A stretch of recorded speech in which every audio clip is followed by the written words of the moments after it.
hoje eu queria conversar um pouco sobre biologia óssea, mostrar para vocês os avanços que a gente tem discutido no último ano a respeito do desenvolvimento de um novo tipo, né, de membrana que se comporta como barreira, no final das contas, dentro das reconstruções teciduais. Eu vou falar desse tema especificamente, que eu tenho muito carinho, uma vez que eu participei, né, ativamente do desenvolvimento desse produto, no final das contas, junto com o time de desenvolvimento da Critéria Biomateriais. Tenho orgulho de fazer parte hoje do departamento científico, ser o coordenador do departamento científico da empresa. Então, abro aqui, peço a licença ao grupo para poder falar a respeito desse tipo de evolução, desse tipo de desenvolvimento, uma vez que meu trabalho hoje, apesar de estar na área acadêmica e estar na área clínica, é voltado para a indústria, né? O meu doutorado, na realidade, foi voltado para a indústria, para desenvolvimento de novas tecnologias. Então, apesar das mentiras que eu contei a respeito do meu currículo aí, na realidade, o mais importante é que realmente, de fato, eu faço parte hoje do Conselho de Desenvolvimento de novos biomateriais, novas tecnologias, de nacionalização de novas tecnologias, inclusive desenvolvimento de novos protótipos, novos predicados dentro da Critério Biomateriais. Então, como parte do meu trabalho de coordenação na empresa, é o desenvolvimento de novos produtos, e com isso vem, né, alguns questionamentos que a gente faz, porque meu trabalho é desenvolver na fábrica e apresentar para o clínico, para que ele possa oferecer ao cliente final dele, no final das contas, né? Nosso cliente final é o paciente. Então, com isso, eu faço aqui, né, uma abertura da seguinte ordem. O que vocês poderiam me falar? E aí eu peço a participação de quem está aqui com a gente, logicamente, se for possível, né, para aqueles que queiram participar. O que vocês poderiam me falar a respeito desse dente 12? Quem puder chamar no chat aí, eu estou acompanhando em duas telas, dá para ir batendo papo com vocês ao mesmo tempo que eu estou falando aqui, né? Então, o que vocês poderiam me falar a respeito desse dente 12? O que vocês fariam nesse dente 12? Vamos lá, gente. Se abrirem o chat, eu vou poder acompanhar com vocês aqui a contento todo o bate-papo. Quem tem aí, né, pode me ajudar aí batendo um papo, me falando qual que seria o diagnóstico, qual que seria o prognóstico desse dente 12. Eu vejo que tem muitos nomes aqui, né? Tem a Sandra, tem a Roberta, tem o Júnior, tem a Jéssica, tem o Eduardo, o Thiago, o Túlio, a Tayane, né? Me fala aí, qual que é a opinião de vocês? Qual que seria a conduta de vocês em relação ao dente 12? Pode levantar a mão, pode abrir o áudio, eu não tenho frescura com isso. Pode mandar aqui no chat também. O que vocês acham? Lembrando, não tem certo nem errado, tá, pessoal?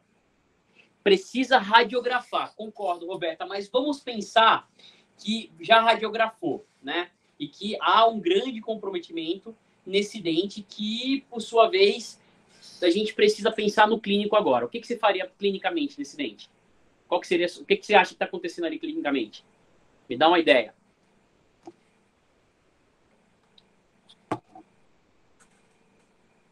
Vamos lá, gente, participa aí. A aula vai ser mais dinâmica dessa forma. Bom, vou facilitar a vida de vocês. Vou ampliar a imagem. Olha aqui. Esse é o problema. Como esse é o problema, qual que seria a conduta de vocês? Vamos fazer assim, levanta a mão, né? Faz aquela mãozinha lá. Quem acha que dá para salvar esse dente, levanta a mão. Quem acha e depois a gente faz a mesma pergunta para quem acha que não dá. Bate a mãozinha aí. Vamos lá. Pessoal? Alguém? Não? Legal. Bom, vamos lá. Esse dente, pessoal, vamos lá. Mesmo sem radiografia, dá para tirar algumas conclusões. A primeira conclusão, a imagem acho que está bem nítida, né? De que nós temos ali, na realidade, uma lesão causada pela doença cárie no seu terço médio cervical, né? Ao qual a gente tem, para ser mais exato, né, uma lesão que compromete quase toda a estrutura do dente para dentro. E se vocês analisarem bem, é uma lesão que a gente poderia pensar, vamos fazer um canal. Só que aí, feito o canal, qual que seria o próximo passo? Fazer uma faceta, fazer uma coroa, fazer uma restauração? Fazer o canal não resolveria um problema estético ali, funcional, principalmente devido ao ausente desse dente. Se vocês observarem aqui, na realidade, e aí eu vou fazer aqui um pequeno ajuste aqui da imagem. Deixa eu ver se eu consigo. Não, no modo da apresentação eu não consigo fazer ajuda da imagem. Mas se vocês observarem, existe uma deturpação do zente, ou seja, da imagem da gengiva. Nesse caso, se vocês observarem, essa imagem ela está extremamente deturpada, causando para a gente ali, né, um certo desconforto para o paciente, além da dor, logicamente. E aí, com isso, esse zente deturpado cria dificuldade de desenvolver um bom planejamento de tratamento principalmente se a gente pensar em função estética. A partir desse pressuposto, a gente considerou que a melhor solução seria realmente a extração. E, para tanto, a gente lança a mão de instrumentos mais específicos para garantir que haja o menor dano possível nessa exodontia. E aí, então, nós vamos fazer com que o conceito técnico mais apurado poderia ser utilizado. Nesse caso, vamos remover esse dente, né, fazer a exodontia, através do uso de um bioextrator. O bioextrator é um equipamento que foi desenvolvido já há algumas décadas e hoje tem diversas empresas que oferecem esse tipo de equipamento, né, justamente para que você possa fazer a remoção desse dente através do sentido axial do próprio dente. Consiste em você remover a coroa, ele só remove a raiz na realidade, colocar ali um parafuso passante com uma certa técnica específica, aonde, uma vez que esse parafuso está instalado, há um movimento de avulsão no sentido axial do dente, que ele vem de uma forma facilitada para que você possa removê-lo. Mas, Leandro, isso não dá mais trabalho? Dá, não vou mentir, dá. Qual que é a vantagem, então, já que dá mais trabalho? Esta imagem, pessoal. A vantagem está aqui. Você conseguir fazer a remoção do dente sem ter que fazer sindesmoctomia, anastomose, divulsionamento, descolamento, retalho. Você consegue remover o dente, a peça, de uma maneira muito mais satisfatória, muito mais sofisticada, garantindo, né, que haja, na realidade, um delineamento melhor das estruturas da margem da arquitetura perimplantar, né, da arquitetura periodontal e perimplantar futuramente. Com isso, eu consigo criar, né, um conceito mais aprimorado, principalmente no que diz respeito na fase da reabilitação. Talvez não na questão do dente, mas eu não vou piorar a situação da gengiva desse paciente, que me faz muita falta à frente no tocante à reabilitação desse dente. Então, a gente consegue remover a peça, o dentinho, de uma forma bem satisfatória, garantindo que haja o mínimo dano, o mínimo trauma e garantindo ainda, além de tudo, né, uma estabilidade das estruturas adjacentes. Vejam que o 13 é implante, o 11 ele é dente normal, que já está com alguns probleminhas, e a ideia agora é reabilitar de uma forma satisfatória e coesa, garantindo o máximo possível de estabilidade dessa estrutura. Com isso, eu vou garantir que haja, no final das contas, um bom nicho de reabilitação, um bom nicho para boa reabilitação. Observem que aqui nós vamos utilizar um parafuso, o mais moderno dos parafusos hoje, dos implantes hoje, são implantes de espira ativa, que são implantes na realidade, cilíndricos de alma cônica. O que significa isso? São implantes que eles aparentam serem cônicos, mas a sua plataforma ela é cilíndrica no final das contas, né? É um implante cilíndrico, porém o corpo dele vai tendo uma conicidade maior, fazendo com que as espiras inflechem, fiquem mais ativas, mais cortantes. Isso garante maior estabilidade primária, que a tendência mundial hoje é isso, né? Na realidade, um implante com travamento de estabilidade primária alta. A coroa, por sua vez, a gente não perde. A gente removeu ela, mas agora transformamos numa faceta e linkamos ela a um componente protético que, por sua vez, vai servir de estrutura para a reabilitação dessa restauração implante suportada. Dentro da filosofia do RID, nós trabalhamos bastante com um conceito que é o 3D RID Augmentation Concept. O professor Sérgio provavelmente falou disso ontem para vocês, ele deve ter explorado, inclusive, a questão da tese de doutorado dele, onde ele faz a seguinte pergunta: é necessário tábua óssea vestibular para que haja, no que diz respeito a comprometimento estético? E ele trabalha argumentando com relação ao uso de enxertos de tecido conjuntivo. O professor Ortiz, por exemplo, também falou na segunda-feira, falando a respeito das reabilitações imediatas, onde ele trabalha bem a questão do conjuntivo. A doutora Dani vai falar da parte periodontal também, que é importante para a gente. E a gente fecha o ciclo do RID falando da reabilitação como um todo, onde nós entendemos que tridimensionalmente essa reabilitação necessita, né, de um cuidado muito maior, um zelo maior no que diz respeito à estrutura perimplantar. Não é só colocar o parafuso, mas é reabilitar toda a estrutura, desde da biologia da região, né, do seu comprometimento biológico. Então, a gente trabalha muito hoje com os fatores que envolvem a questão da regeneração dos tecidos, tanto utilizando matriz autólogas como matriz heterogêneas, sintéticas e tudo mais.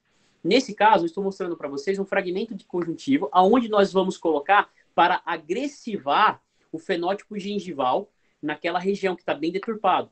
Esse termo agressivar não é nosso. Esse termo agressivar vem do Linkevicius, do Thomas Linkevicius, que ele fala, né, através do conceito dele, que é o Zero Bone Loss Concept, ou seja, o conceito de perda zero de osso, que uma das propriedades para que isso ocorra, para que você não perca osso, é agressivar o fenótipo, ampliando a nutrição, o nicho nutricional do periodonto naquela região, ou da estrutura periimplantar naquela região. Uma das maneiras disso é tornar o fenótipo gengival muito mais previsível, mais favorável. E aí a gente faz isso através de matrizes. Nesse caso, a matriz autóloga, que é o próprio tecido conjuntivo removido do palato do paciente.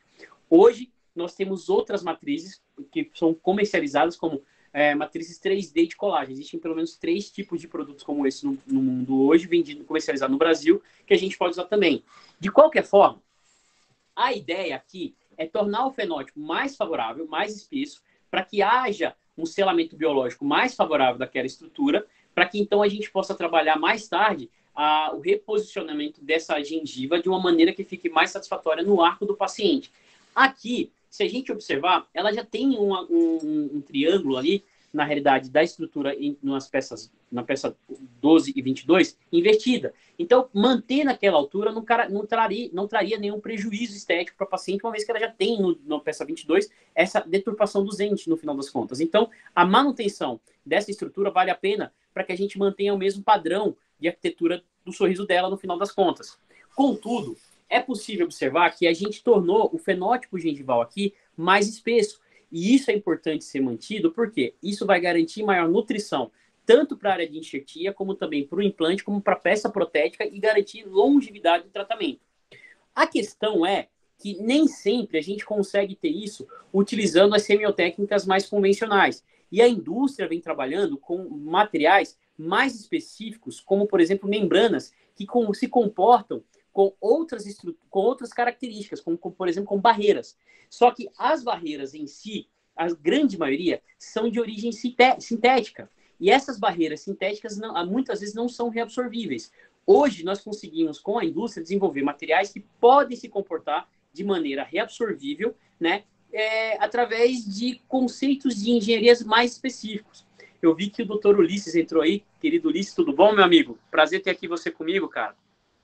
Fala, meu irmão. Além disso, como é que tá essa força, bichão? Tudo ótimo. Muito bom.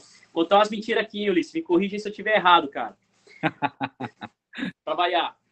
Continuando, o conceito de regeneração, na realidade, o conceito de cicatrização, ele é muito amplo. E se a gente for analisar com o que a gente tem de evidência hoje, um dos artigos mais incríveis que eu consegui achar na literatura é um trabalho do Suzy, de 2015, onde ele mostra esse gráfico de evolução de como funciona a reabilitação, a regeneração dos tecidos a partir do início da lesão, da laceração que você causou. Então, ele fala que nos primeiros dias, o que nós temos ali é o início da formação de um clote, da hemostase, no final das contas, né? Da estabilidade do coágulo que é formado a partir daquele sangramento da primeira lesão, da primeira injúria causada. Depois de alguns dias, para ser mais exato, algumas semanas, aquele coágulo, aquele clote, ele vai se transformar, né? Ele vai liberar algumas matrizes, que por sua vez vai começar o processo de remodelação, depois de algumas semanas, para que haja o início do processo de regeneração, por assim dizer. E então, para chegar na última etapa do tecido, da formação do tecido, que é a sua maturação e sua remodelação. Gente, essa fase, ela vai durar a vida inteira. E se a gente pegar algumas análises histológicas, por exemplo, como essa que eu estou mostrando aqui para vocês, que é, se vocês observarem, essa parte mais verde do lado direito é o dente, e ali você tem uma injúria causada por uma laceração na papila. Então, a partir disso, observa-se que, com o início da formação dos tecidos, baseado nesse gráfico de Suzy, várias informações são mandadas ao longo das semanas, que, por sua vez, vão culminar num rearranjo, né, daquelas estruturas para, então, depois de algum tempo, de alguns meses, você ter aquela estrutura esquematizada e remodelando o que vai acontecer para o resto da vida. A partir desse conceito, é possível observar e transportar isso para as reabilitações com restaurações em implantes suportadas, porque nós temos um verdadeiro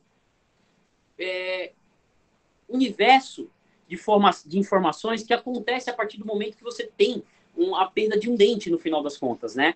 E aí, como que a gente reage a partir dessa premissa, no final das contas?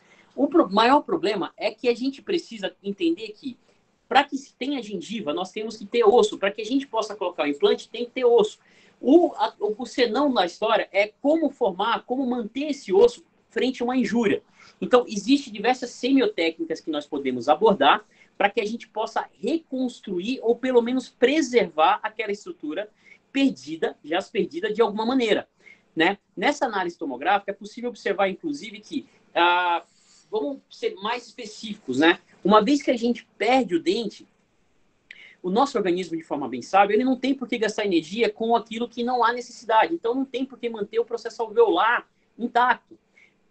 A própria Viviane Chapuis, que é uma das pesquisadoras do grupo do Daniel Buser, ela tem um trabalho que é muito bacana de 2015 e de 2018, onde ela mostra o processo de remodelação da parede vestibular a partir de uma exodontia. E aí ela fala que o organismo não vai manter aquela parede uma vez que não há necessidade dela, porque a parede vestibular do alvéolo ela é para cobrir dente. Se você não tem dente, ela não tem função. E aí a gente começa a pensar na reconstrução, na manutenção daquela estrutura para que a gente possa reabilitar como implantodontista no final das contas. Então, diversos autores, a partir dessa premissa, eles mostram como que se comporta um alvéolo frente a essa agressão da perda do dente, da perda daquela estrutura que manteria aquele processo alveolar, aquela parede vestibular do processo alveolar. Nesse estudo aqui de Botticelli, é possível observar, inclusive em estudos feitos em macacos, como que se comporta após a extração o processo de regeneração do alvéolo. Esse estudo ele é muito interessante porque o que acontece? Ele traz para a gente algumas análises que a gente pode trazer para vocês aqui para explicar como que funciona esse aspecto regenerativo. A primeira delas, nos primeiros 4 dias, nós temos ali a inundação daquele alvéolo por coágulo, logicamente, e dentro desse coágulo nós temos ali, na realidade, um perímetro todo coberto, em quase toda a sua totalidade, mais ou menos 95%, de uma estrutura chamada bundle bone. Esse bundle bone é o início da formação do tecido ósseo de forma imatura. E para isso a gente tem marcadores como as fibras de Sharpey, que está lá em grande quantidade, marcando como que vai acontecer essa deposição do bundle bone e a substituição por um osso mais maduro. Essa primeira fase a gente fala que é a hemostasia no final das contas.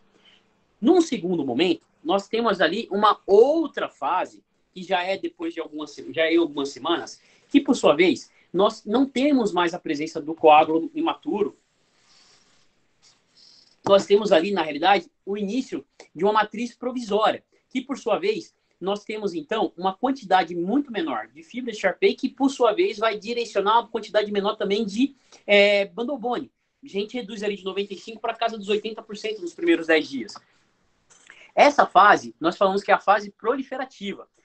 Ainda, depois de mais alguns dias, algumas semanas, nós temos uma outra fase, né, em torno de um mês, que é onde o osso está formando uma camada, né, uma concavidade na realidade, e por sua vez, nós temos a projeção de um tecido conjuntivo mais específico. Ali, nós temos menos presença de fibras de Sharpey e temos também a menor presença de bundle bone. Nós temos aí menos a metade do que tinha apresentado no primeiro momento.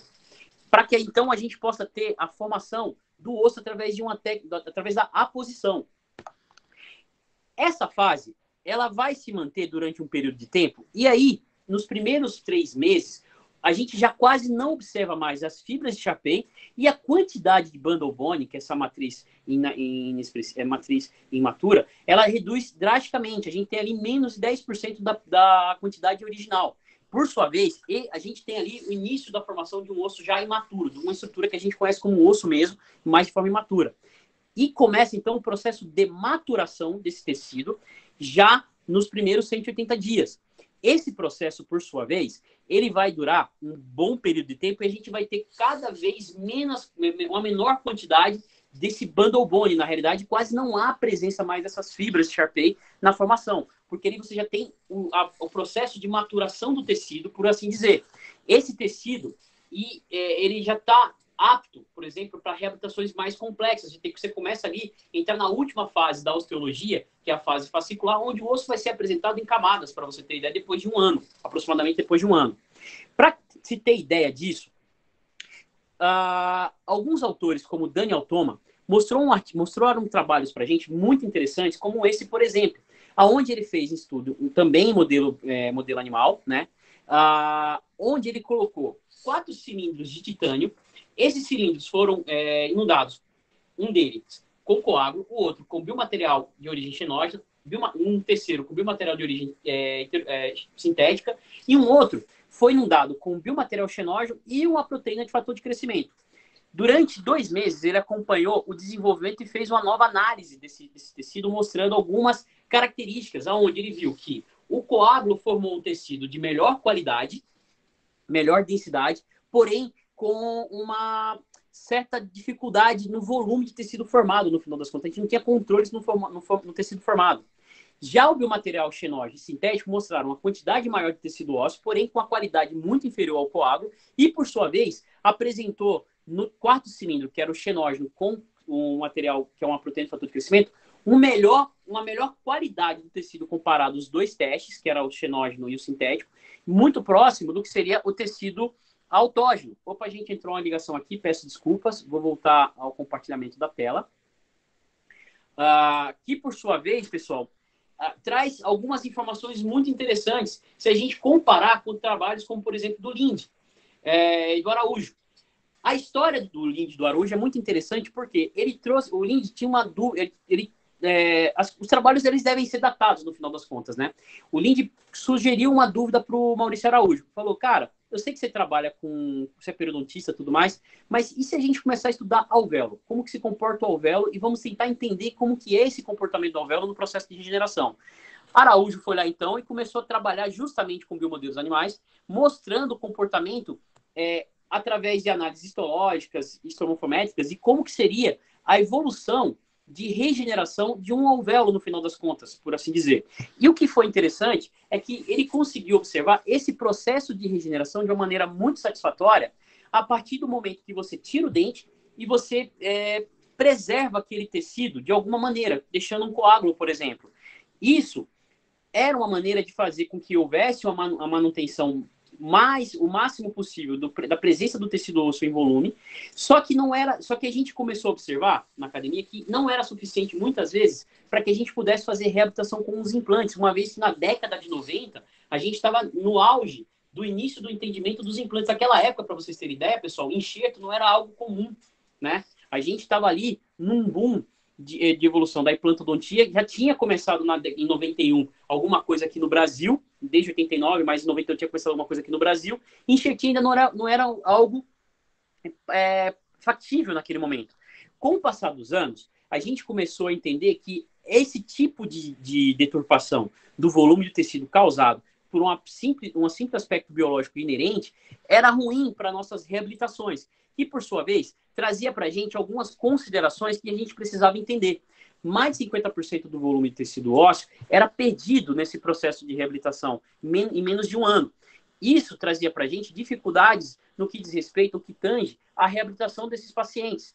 Para tanto, a gente acabava perdendo essas estruturas. E, com isso, o advento da engenharia de tecidos com os biomateriais, por assim dizer, trouxeram para a gente um alento no que diz respeito à manutenção desse volume de tecidos, garantindo para a gente a possibilidade de reconstrução do volume do tecido ósseo, mostrando para a gente a possibilidade, inclusive, de uma melhor manobra no que diz respeito à estrutura periimplantar. A associação desses enxertos com diversos tipos de biomateriais, como membranas, barreiras, fatores de crescimento, e isso foi muito benéfico no final das contas, que culminou na década de 2000 um avanço no conceito de enxertia de uma maneira muito interessante. Por quê? Daí a gente começou a analisar o osso de uma outra maneira. O enxerto autógeno, por assim dizer, ele não era a única opção que a gente tinha para reconstruir, substituir aquele volume de tecido no final das contas. Uma vez que, por mais que ele tenha todas as propriedades biológicas inerentes para a enxertia, como osso-indução, osso-condução, osteogênese, ou os biomateriais, por sua vez, poderiam trazer para a gente algumas alternativas, né, onde a gente poderia conduzir a formação do tecido através de scaffolds pré-determinados, no final das contas. E isso é muito interessante porque, através disso, nós poderíamos trazer alternativas ao tecido autógeno, uma vez que a gente entendia que esse tecido autógeno era o padrão Gold Standard. E até hoje ele é considerado esse padrão Gold Standard, o padrão ouro.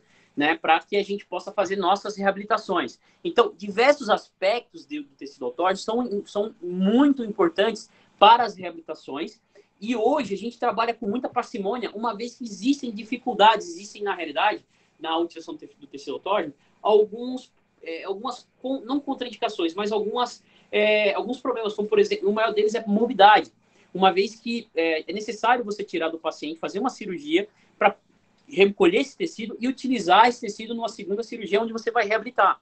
Para tanto, a indústria vem trabalhando de forma bem atenta, né, para que a gente possa criar aí outras formas de reabilitação. Como, por exemplo, nesse caso, o enxerto autógeno vai oferecer para a gente uma reabilitação muito sofisticada nessa área, tanto na questão do levantamento de seio, como o enxerto de bloco da pré-maxila, para que possamos garantir ali, né, uma estrutura bem satisfatória para a reabilitação. Só que o enxerto autógeno, nesse caso, a gente precisa de um volume muito grande. E aí nós temos que trabalhar, por exemplo, em situações onde a gente vai remover de forma extraoral, como, por exemplo, removendo o fragmento de tecido do ilíaco, que é uma das alternativas mais interessantes para grandes quantidades de tecido ósseo serem reabilitados, para a reabilitação no final das contas. E isso traz para a gente, né, para o paciente, um certo desconforto em termos de morbidade. O que nos torna aí o pensamento do seguinte: será que é a única alternativa? A indústria, por sua vez, trabalha de uma maneira que aumenta a possibilidade de reabilitação, diminuindo justamente essas complicações que a gente observa nas cirurgias com autógeno. Por sua vez, os biomateriais, independente de origem, independente de marca, independente de característica, nos oferecem diversas alternativas, né, para regeneração, para reconstrução dos tecidos, no final das contas.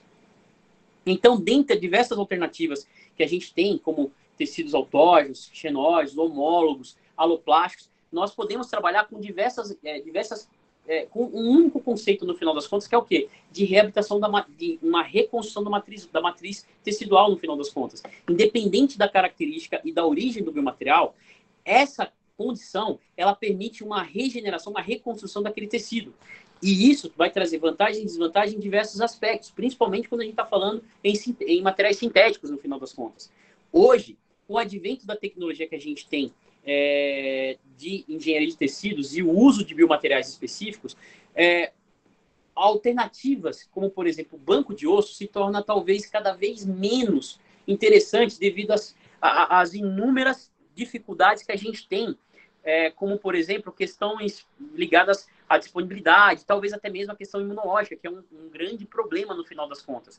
O material homólogo, na década de 90, na década de 2000 até 2010, foi muito discutido, muito utilizado, e existem grandes professores que defendem a sua aplicação hoje no mundo. Isso é tácito.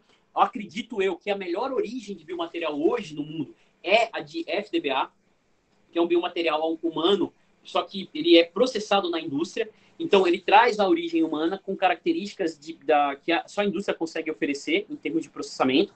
Todavia, o osso de banco de osso, ele traz algumas propriedades que não são muito legais, como, por exemplo, o risco, né, de necrose muito mais grave daquele tecido durante seu processo de reabsorção e remodelação, de substituição. Bem como nós temos ali algumas questões racionais que precisam ser entendidas por serem mais factíveis, como, por exemplo, o aspecto imunológico.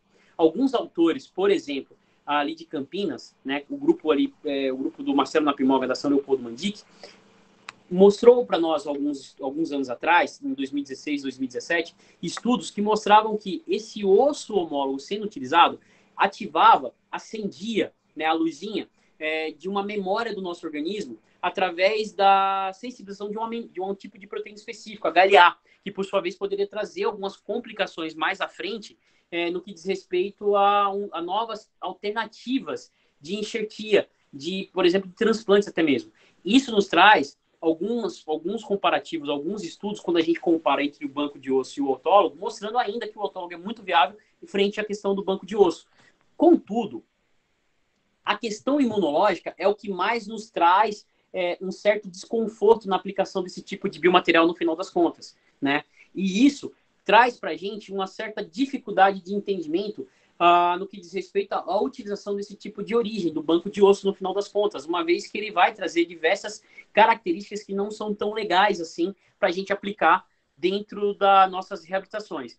Levando em consideração as vantagens e desvantagens do autórdão frente ao homólogo, gente, no final das contas, a questão do homólogo com relação à imunologia, ela realmente é um fator que traz muito descrédito nessa aplicação de biomaterial no final das contas.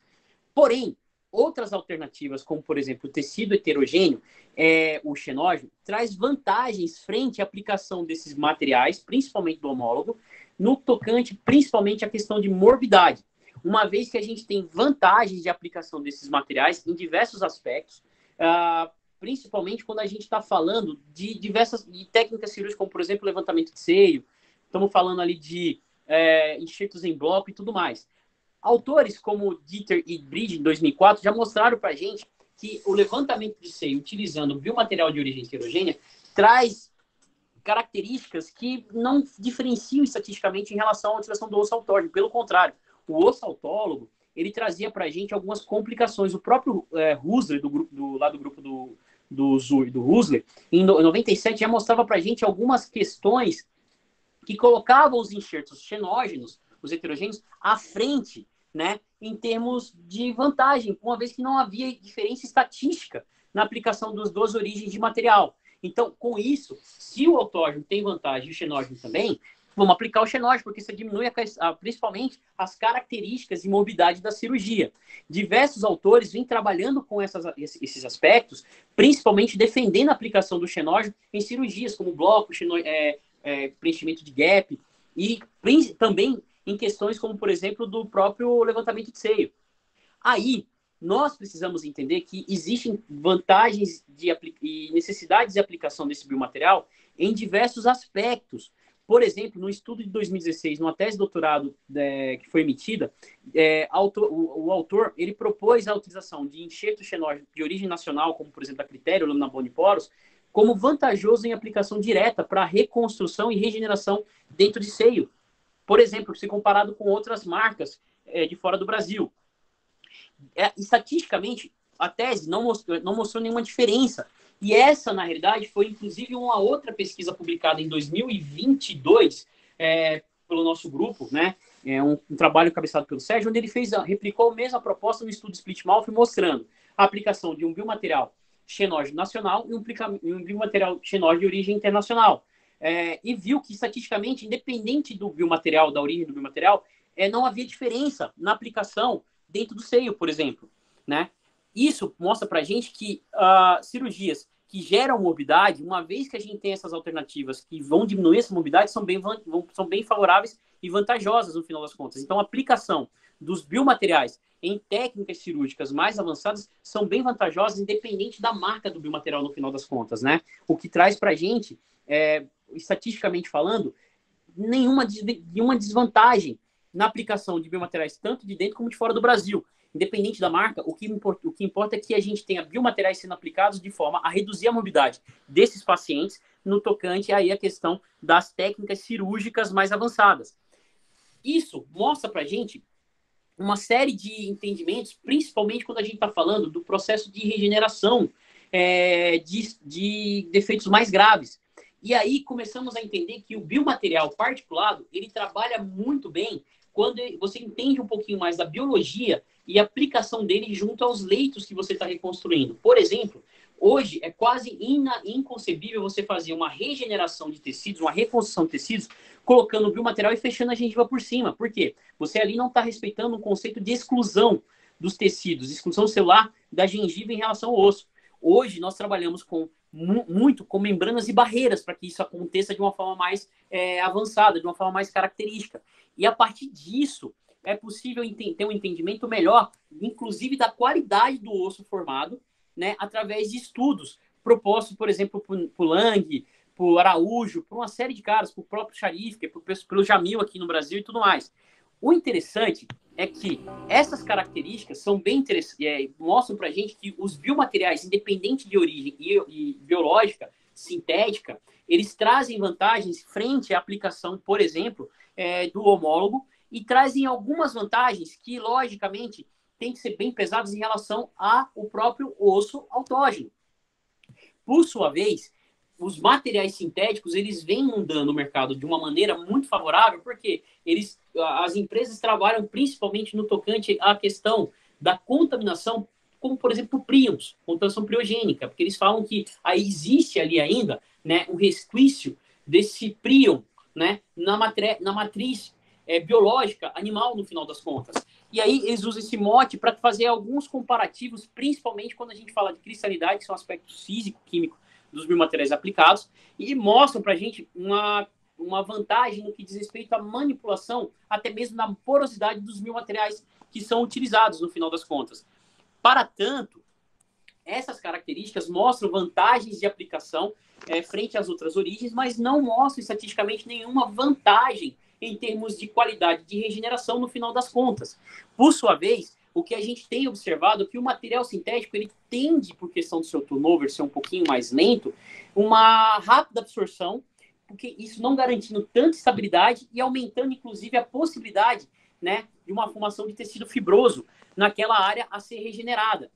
Ainda, em diversos aspectos, em diversos estudos, outras origens de biomateriais, como os biomateriais xenógenos, mostraram para a gente aplicação muito mais avançada no que diz respeito em relação a ossos de origem sintética, até mesmo biomateriais como a biocerâmica, né? Porém, pessoal, abre-se um parente de que o grande senão, no final das contas, é o entendimento da biologia de uma maneira mais complexa. Por quê? Simplesmente colocar o pozinho e esperar que ele faça mágica não vai acontecer, independente do tipo de pozinho que você está utilizando. É necessário entendimento da biologia, porque uma vez que a gente trabalha, independente do tipo de biomaterial, o entendimento da melhor granulometria para o tipo de tecido que você está reconstruindo, mas acima de tudo, um entendimento de que você precisa você precisa proteger aquele biomaterial para que a matriz que seja formada naquela região seja de osso, é muito importante. E aí a gente começa a lançar mão de barreiras e membranas específicas para que isso possa acontecer. O interessante é que a gente pode dar um boost no que diz respeito a esses materiais, utilizando o conceito de engenharia de tecidos a partir dos estudos do Marx e do Shukron.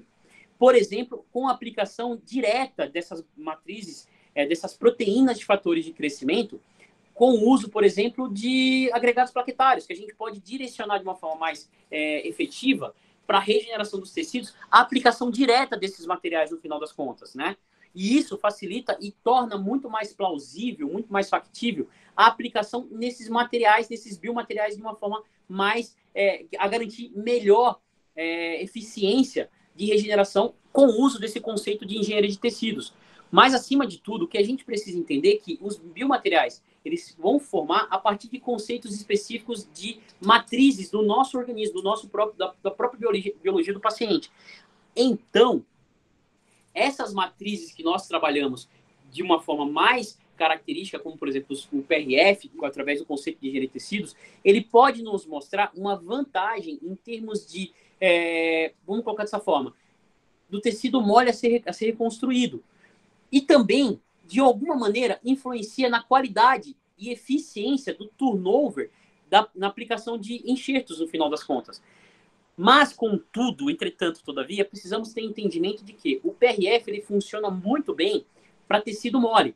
Para tecido duro, a gente tem que ter um pouquinho mais de conhecimento biológico para poder garantir que você entenda que a aplicação é mais na questão da umectação do biomaterial, inundando ele com fator de crescimento, mas ele por si só, o PRF, o conceito de engenharia de tecidos, ele não forma esse osso. O que vai formar o osso, na realidade, ainda é a questão da inundação de informações do próprio paciente, garantindo que haja um scaffold, que nesse caso é o biomaterial, tornando mais eficiente a aplicação de fatores de crescimento com o uso da matriz autóloga do próprio clote de fibrina. Isso vai fazer com que a gente tenha ali, então, uma aplicação mais garantida e eficiente da migração de tecido ósseo para onde a gente precisa formar tecido ósseo. Tecido mole para onde a gente precisa formar tecido ósseo, mole não tem que formar no final das contas. Então, em cirurgias como o levantamento de seio, por exemplo, umectar o biomaterial particulado com o PRF vai muito bem. Utilizar o PRF acima do biomaterial para servir de barreira de proteção já não é um caminho muito legal. ali você vai precisar que haja um conceito de exclusão celular, e aí, nesse caso, a membrana de colagem vai trabalhar muito melhor.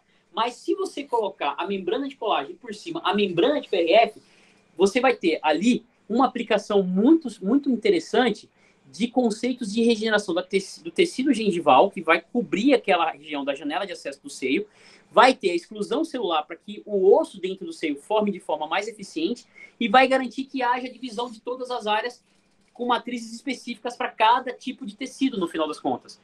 A partir disso, gente, a gente começa a entender que o conceito de engenharia tecidual, ele vai muito bem quando você entende que o PRF, por exemplo, ele vai funcionar para a liberação de fator de crescimento, mas não para a exclusão de tecidos, né? A membrana de colágeno, ela não vai formar uma gengiva, mas ela vai proteger o osso que está sendo reconstruído, regenerado, da migração de células de tecido mole para próximo daquele tecido ósseo que a gente precisa reconstruir.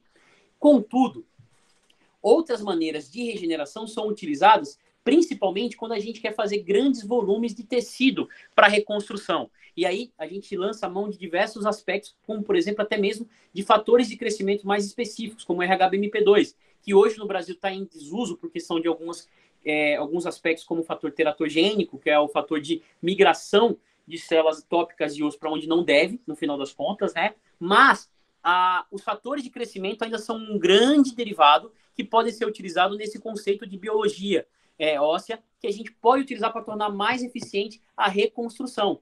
O Infuse, para vocês terem ideia, que é o RHBMP2, ele foi muito, muito utilizado nas últimas 3 décadas, caiu um pouco em desuso depois de 2017, com alguns blocos da própria Anvisa, devido a esses aspectos de fator teratogênico, que foi discutido, descoberto há mais de 20 anos atrás, e agora que a gente conseguiu entender alguns aspectos. Mas vejam bem, o Infuse, o BMP2, o RHBMP2, é tão potente que se você gotejar no peito da sua mão, vai nascer célula ectópica de osso ali, cara. Então, os caras utilizaram muito isso aqui para levantamento de seio, para reconstrução de pré-maxila trófica, para diversos aspectos cirúrgicos, que garantiam ali o mínimo de reconstrução desse tecido. O problema é que, assim, o BMP, ele vai sempre manter uma grande quantidade de fibra de Sharpei e grande quantidade de bundle bone. Então, o osso, ele dificilmente vai se formar um osso de grande resistência no final das contas. Vai sempre ser ali um aspecto de isopor no final das contas, né? Essa é uma das desvantagens da aplicação do BMP no final das contas.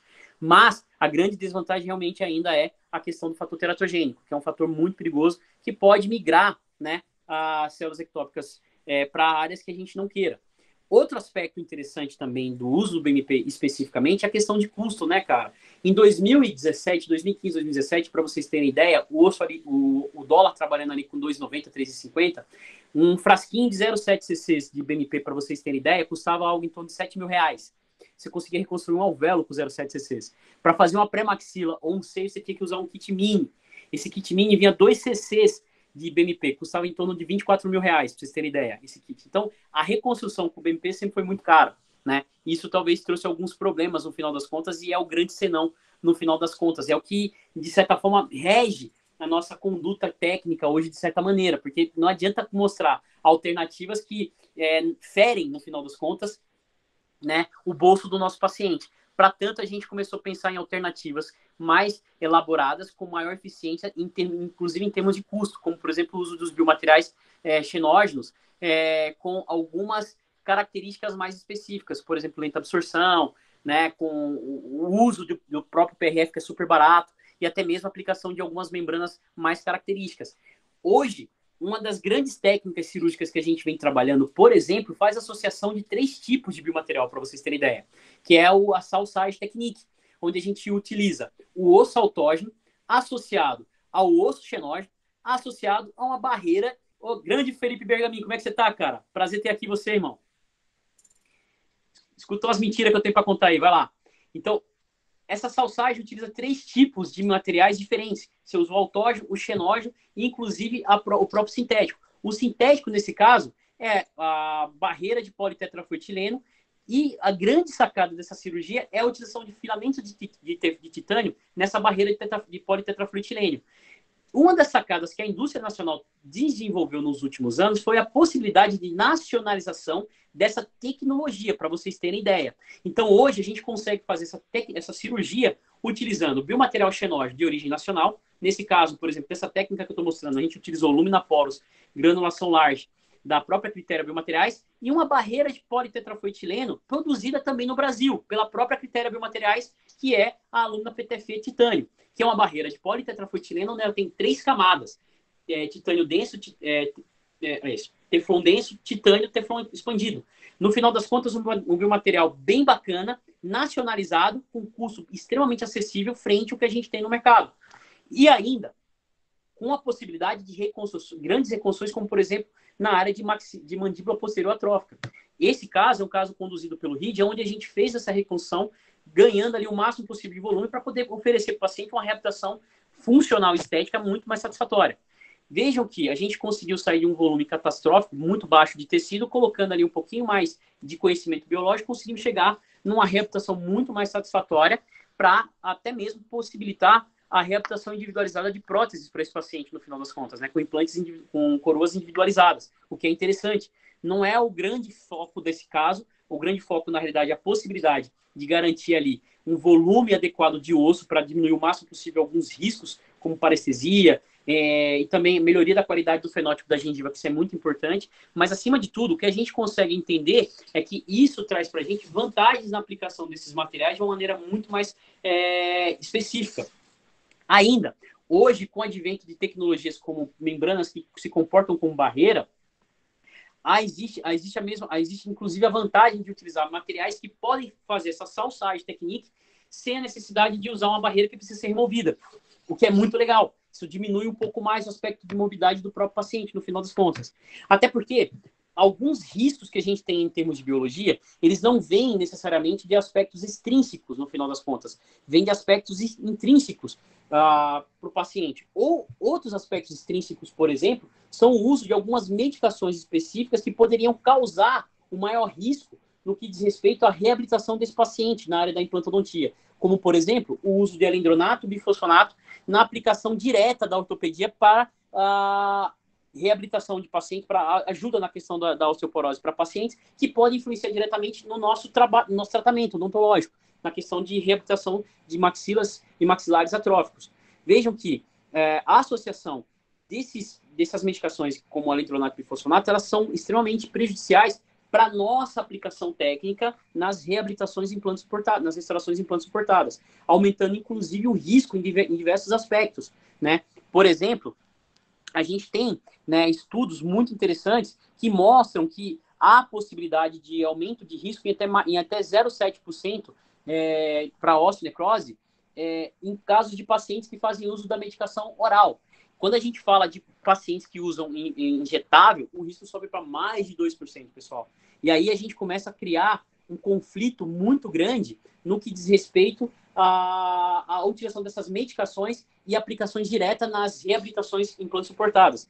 Para vocês terem ideia, é possível hoje fazer reabilitação de pacientes que fizeram uso de medicação oral há mais de 2 anos, com um laço de até 5 anos, de uma forma bem controlada. Se foi feito ali até 3 meses, né, de uso da medicação via oral, e o cara teve interrupção do uso dessa medicação há mais de 2 anos, com até 5 anos aproximadamente. Você vai conseguir tratar o paciente de uma forma bem controlada, bem satisfatória. Agora, os estudos são bem contundentes quando a gente fala de uso da medicação injetável, desses derivados de forma injetável, aonde a contraindicação é muito alta por causa do risco enorme que a gente tem. Existem casos, pelo menos, eu tenho conhecimento, pelo menos, a gente tem ali na literatura brasileira pelo menos 2 casos que foram levados a óbito do paciente, né? Porque o cirurgião dentista desconhecia, na realidade, a utilização do uso do alendronato bifosfonato desse paciente. Esse paciente veio a ter osteonecrose e, infelizmente, veio a falecer. Então, hoje, o que a gente tem de informação mostra para a gente que até mesmo uma simples raspagem em pacientes que fazem uso do alendronato bifosfonato podem trazer algum risco. Quanto mais a extração de dente e a reabilitação com implantes, até mesmo a utilização de enxertos. Então, o que a gente tem hoje de estudo fala que por via oral, a gente trabalha ali com risco na casa do 0,7%, de 0,5% a 0,7%. Quando a gente faz de uso intravenoso, intramuscular, o risco, gente, é muito maior, chegando na casa dos 2%. Então, isso traz para a gente um risco, em alguns casos, a mais de 33%, 33 vezes as chances de osteonecrose em caso de reabilitação com esse tipo de paciente no final das contas. Diversos aspectos, diversos papers que são divulgados na última década têm mostrado para a gente justamente esses riscos e como que a gente tem acompanhado alternativas e tratamento para esses pacientes. Contudo, o que a gente tem realmente observado é que os riscos, a dificuldade de entendimento na literatura com relação aos riscos são muito grandes. Para vocês terem ideia, quando a gente está falando do risco de aplicação direta do alendronato bifosfonato intramuscular, intravenosa, por via injetável, o grande BO aqui é que a gente aumenta, em alguns casos, em até 73% o risco de osteocrose mandíbula, e maxila 22,5%. Quando a gente analisa outros aspectos de pacientes que têm, por exemplo, comprometimento periodontal, o risco você dobra o risco em mais de 50% no final das contas, o que é muito alto quando a gente compara com outros aspectos que podem conflitar para a gente, como, por exemplo, diabetes, hipertensão e tudo mais. No final das contas, o risco de osteonecrose, quando a gente não tem esse conhecimento da biologia e não entende como funciona o comportamento dos alendronatos, dos bifosfonatos, principalmente os injetáveis, ele trazem complicações muito graves para a nossa aplicação no final das contas. Então, esses agentes, no final das contas, eles acabam trabalhando de forma muito a ser potencializados quando a gente, inclusive, tem pacientes que têm algum tipo de doença do trato sistêmico, no final das contas, e principalmente se o paciente é tabagista. Isso traz um alerta, porque no final das contas, essas medicações angiogênicas, elas mostram para a gente que vale a pena correr o risco de fazer uma cirurgia no paciente como esse, dentro dessas limitações que a gente tem observado na literatura, né? Os antiabsortivos, eles também trazem desvantagens para a gente na aplicação direta e trazem para a gente aí uma estatística muito desfavorável nessa questão do uso do alendronato bifosfonato na aplicação direta das regenerações teciduais. Então, eu faço aqui esse alerta, né, nessa parte dessa aula de biologia, mas, acima de tudo, é um compêndio, né? É apenas um grão de areia no universo da ciência que pode ser ofertado para entendimento de vocês. Contudo, eu ainda sou favorável de que a biologia óssea, a biologia de uma certa forma é maravilhosa e traz para a gente muitas vantagens e aplicações no momento que a gente entende como que são essas aplicações dentro do conceito da regeneração tecidual como um todo, né? Bacana? Deixo aqui para vocês, viu, Tiago, se você me permitir um prefácio, eu tenho usado esse prefácio em aula, que é o seguinte: o negócio é resolver problema, meu amigo, no final das contas. O próprio Einstein falava isso. Não é você saber é legal. Só que você tem que saber, acima de tudo, resolver problema no final das contas, que é o que traz a felicidade. Você ser o cara que resolve o problema, não ser só um cara que traz problema no final das contas. Legal?